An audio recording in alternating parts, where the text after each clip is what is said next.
أعوذ بالله من الشيطان الرجيم بسم الله الرحمن الرحيم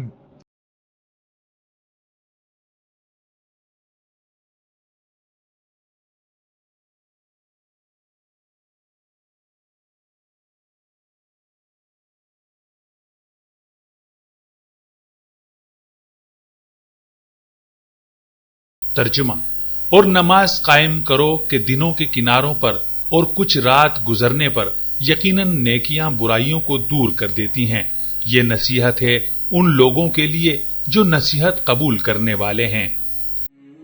مولانا مودودی رحمہ اللہ نے فرمایا، یہ آیت سورۃ القدر کی ابتدائی آیات ہیں جن میں شب قدر کی فضیلت اور اہمیت کو بیان کیا گیا ہے۔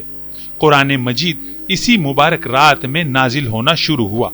وما ادراک ما لیلۃ القدر، یعنی اور تمہیں کیا معلوم کہ شب قدر کیا ہے۔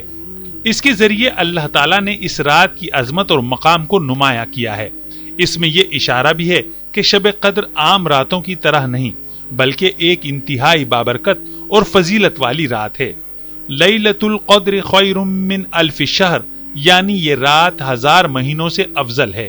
اس کا مطلب یہ ہے کہ اس رات میں عبادت کرنا 83 سال سے زیادہ کی عبادت کے برابر ہے۔